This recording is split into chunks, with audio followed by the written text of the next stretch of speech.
नमस्कार विद्यार्थी मित्रांनो.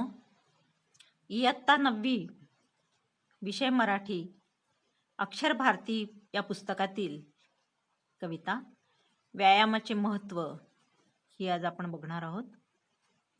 सादरीकरण सौ संगीता कसर, जवाहर नवोदय विद्यालय बुलढाणा. आपल्या मराठीच्या पुस्तकातील ही जी कविता आहे ही राष्ट्रसंत तुकडोजी महाराजांनी लिहिलेली आहे. तुकडोजी महाराजांचं नाव आपल्याला सगळ्यांना माहीत आहे. महाराष्ट्रातले हे फार महान असे संत होऊन गेलेले आहेत, ज्यांनी आयुष्यभर लोकांच्या मनातील अंधश्रद्धा, त्याचप्रमाणे वाईट प्रथा, जातीभेद दूर करण्याचं काम केलेलं आहे. कवितेच्या सुरुवातीला आपण त्यांचा परिचय बघूया. राष्ट्रसंत श्री तुकडोजी महाराज, त्यांचं पूर्ण नाव होतं माणिक बंडोजी ठाकूर. त्यांचा कालखंड होता 1909 ते 1968. हे एक संत कवी, समाजसुधारक, अंधश्रद्धा, जातीभेद, धर्मभेद यासारख्या समाज विघातक गोष्टींवर हल्ले चढवून त्यांनी देशभक्ती, अहिंसा व आत्मसंयम यांची पाठ लोकांना दिले. आपल्या कीर्तनामधून, आपल्या भजनामधून ह्या समाजामधल्या वाईट चालीरीतींवरती त्यांनी हल्ला चढवलेला आहे. त्यांनी गावागावातून गुरुदेव सेवा मंडळ स्थापन केले. या कार्याबद्दल जनतेने त्यांना राष्ट्रसंत ही उपाधी देऊन त्यांचा गौरव केला. अनुभव सागर, भजनावली, सेवा स्वधर्म, राष्ट्रीय भजनावली इत्यादी यांची पुस्तकं प्रसिद्ध आहेत. शिक्षण भेदाभेद व अस्पृश्यता निर्मूलन, अंधश्रद्धा निर्मूलन, स्वच्छता, सर्व धर्म समभाव याविषयी कळकळीचे आवाहन करणारा व अज्ञानी जनतेला वात्सल्ययुक्त भूमिकेतून लोक शिक्षण देणारा त्यांचा ग्रामगीता हा ग्रंथ खेडोपाडी आदराने वाचला जातो. राष्ट्रसंत श्री तुकडोजी महाराजांचा ग्रामगीता हा ग्रंथ जो आहे तो अतिशय गाजलेला आहे. त्यामध्ये काय सांगितलेलं आहे तर लोकांना आपापसामधले जे भेदाभेद आहेत, जातीभेद, प्रांतभेद, वंशभेद, त्याचप्रमाणे अस्पृश्यता, ह्या सगळ्या गोष्टी, अंधश्रद्धा, गावामध्ये ठेवली जाणारी स्वच्छता, त्याचप्रमाणे सर्व धर्म समभाव याविषयी अतिशय कळकळ त्यांच्या मनामध्ये होती आणि त्याच्यासाठीच त्यांनी जनतेला वारंवार आवाहन केलेलं आहे. ही जी आपली अज्ञानी जनता होती यांना वात्सल्ययुक्त भूमिकेतून लोक शिक्षण देणारा असं वर्णन यांच्या ग्रंथाचं केलं जातं. हा ग्रंथ आजही खेडोपाडी आदराने वाचला जातो. आता आपल्याला जी कविता दिलेली आहे त्यामध्ये काय सांगितलेलं आहे, मानवी जीवनातील व्यायामाचे महत्त्व या कवितेतून कवींनी स्पष्ट केलेलं आहे.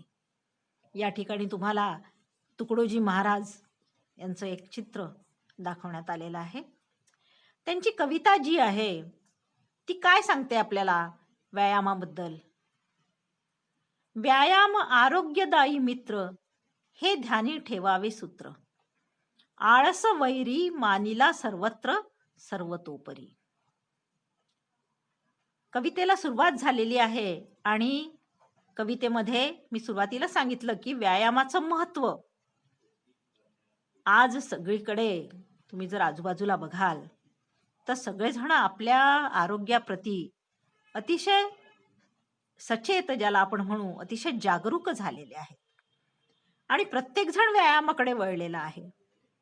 तुकडोजी महाराजांनी ही कविता जेव्हा लिहिली त्या काळामध्ये तितकीशी जागृती लोकांमध्ये नव्हती आणि म्हणून सर्वसामान्य जनतेला हे महत्त्व पटवून देण्यासाठी ही कविता त्यांनी लिहिलेली आहे. व्यायाम आरोग्यदायी मित्र. आरोग्यदायी म्हणजे आरोग्य देणारा. व्यायाम हा काय आहे तर तुम्हाला आरोग्य देणारा, तुमचं शरीर निरोगी ठेवणारा असा हा मित्र आहे. हे ध्यानी ठेवावे सूत्र. हे सूत्र तुम्ही नेहमी ध्यानात ठेवा, की व्यायाम केल्याने तुमचं आरोग्य जे आहे ते चांगलं राहतं. आळस वैरी मानिला सर्वत्र सर्वतोपरी. आणि आळस जो आहे त्याच वेळेला तुमचा वैरी आहे. वैरी म्हणजे शत्रू. आळस हा माणसाचा शत्रू आहे असं सगळेजण आपल्याला सांगतात, पण आपल्याला समजून सुद्धा ते उमजत नाही. आपण त्याकडे दुर्लक्ष करतो. तुकडोजी महाराज सांगतात, की तुमच्या जीवनामध्ये आरोग्य जर तुम्हाला चांगलं ठेवायचं असेल, तुम्हाला जर सुदृढ, सशक्त असं आरोग्य मिळवायचं असेल, तर व्यायामाशिवाय दुसरा पर्याय नाही. आणि त्याचबरोबर आळस हा तुमचा वैरी आहे, तुमचा शत्रू आहे. हे सर्वतोपरी तुम्ही ध्यानात ठेवा आणि नियमित व्यायाम करायला लागा. आता वेगवेगळे व्यायामाचे प्रकार आपल्याला सांगण्यात येतात.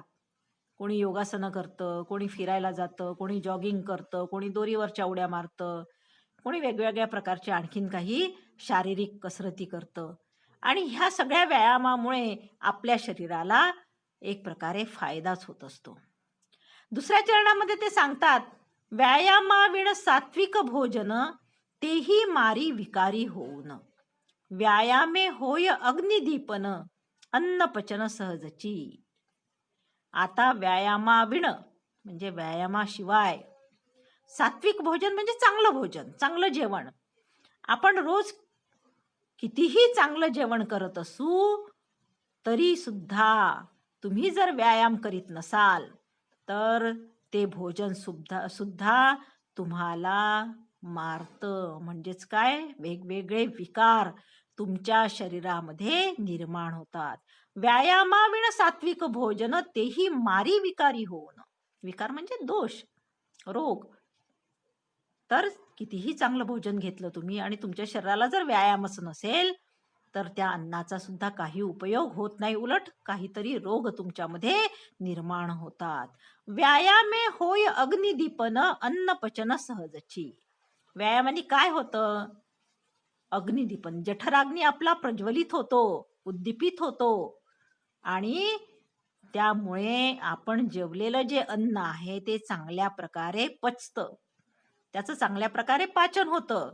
आणि म्हणून म्हटलेलं आहे, की व्यायामे होय अग्निदीपन अन्न पचन सहजची.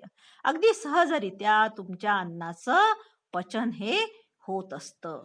आणि म्हणून चांगलं भोजन घेणं हे जसं आवश्यक आहे, त्याचप्रमाणे योग्य व्यायाम, नियमित व्यायाम हा सुद्धा तुमच्या शरीराला तेवढाच आवश्यक आहे. व्यायामे जडत्व जाई दुरी, व्यायामे अंगी राहे तरतरी. रक्तव्यवस्था उत्तम शरीरी, वाढे विचारी सजीवपण.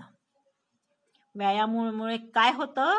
जडत्व, जडत्व म्हणजे स्थूलत्व, जाडपणा ज्याला आपण म्हणतो, लठ्ठपणा. जाई दुरी, दुरी म्हणजे दूर. जेव्हा आपण व्यायाम करू, योग्य नियमित व्यायाम करू, आपण लठ्ठ होणार नाही. आपल्या शरीरापासून जडत्व जे आहे ते दूर जाईल. आपल्या शरीरात स्थूलपणा येणार नाही. व्यायामे अंगी राहे तरतरी. आणि आपल्या शरीरामध्ये तरतरी राहील, उत्साह राहील, स्फूर्ती राहील. काम करण्यासाठी आपण नेहमी तयार असू, उत्साहाने भरलेलो असू. कुठल्याही कामाचा आपल्याला आळस येणार नाही. पण केव्हा? जेव्हा आपण व्यायाम करत असू. त्यामुळे आपला स्थूलपणा दूर जाईल, जडत्व दूर जाईल आणि आपल्या अंगामध्ये तरतरी राहील. रक्तव्यवस्था उत्तम शरीरी, वाढे विचारी सजीवपण. आणि व्यायाम केल्याने आपल्या रक्ताचं व्यवस्थित काय होतं? संचारण शरीरामध्ये होत असतं. ही जी रक्तव्यवस्था जी आहे आपली ती उत्तम राहते, चांगली राहते. व्यायामामुळे आपल्या शरीराला एक प्रकारचा हे मिळतो. वेगवेगळ्या प्रकारचे व्यायाम केल्याने शरीरातलं रक्त खेळतं राहतं आणि आपलं आयुष्य जे आहे ते निश्चितच वाढतं. एका जागेवर बसून राहणाऱ्यांना आणि व्यायाम करणाऱ्यांना, त्यांना जर तुम्ही नीट पाहिलं तर कोण तरतरीत राहतं आणि कोण मठ्ठ राहतं हे आपल्याला दिसून येतं. आता आजकाल लोक जिममध्ये जातात, वेगवेगळ्या प्रकारचे व्यायाम करतात, कोणी धावायला जातात. सकाळी सकाळी जर तुम्ही बाहेर निघाले तर फिरायला जाणाऱ्यांची संख्या आपल्याला भरपूर दिसते. सकाळच्या वेळेला असं म्हणतात की फिरलं पाहिजे. सकाळी शुद्ध हवा असते, मोकळी हवा असते आणि चांगला ऑक्सिजन आपल्या शरीराला मिळतो. त्याचप्रमाणे योगाचं महत्त्व जे दुसऱ्या देशांना पटलेलं आहे, भारतातल्या ह्या योगासनांचं महत्त्व परदेशातील लोकांना पटलेलं आहे. ते लोकं याच्याकडे वळलेले आहेत आणि आपण मात्र त्याच्यापासून दूर-दूर जात आहोत. आणि म्हणून व्यायाम मग तो कुठल्याही प्रकारचा असेल, तो रोज आणि नियमित नित्यानी करणं हे आवश्यक आहे. व्यायामाने सशक्त स्नायू, व्यायामे मानव होय दीर्घायू. व्यायामहीना पित्त कफ वायू, जर्जर करीती अत्यंत. आता व्यायामाचे काय फायदे होतात? श्री संत तुकडोजी महाराज आपल्याला या ठिकाणी सांगत आहेत, की तुमचे स्नायू जे आहेत ते सशक्त होतात, बळकट होतात, मजबूत होतात. कशानी? व्यायाम केल्यानी. व्यायामे मानव होय दीर्घायू. दीर्घायू म्हणजे खूप आयुष्य तुम्हाला लाभतं.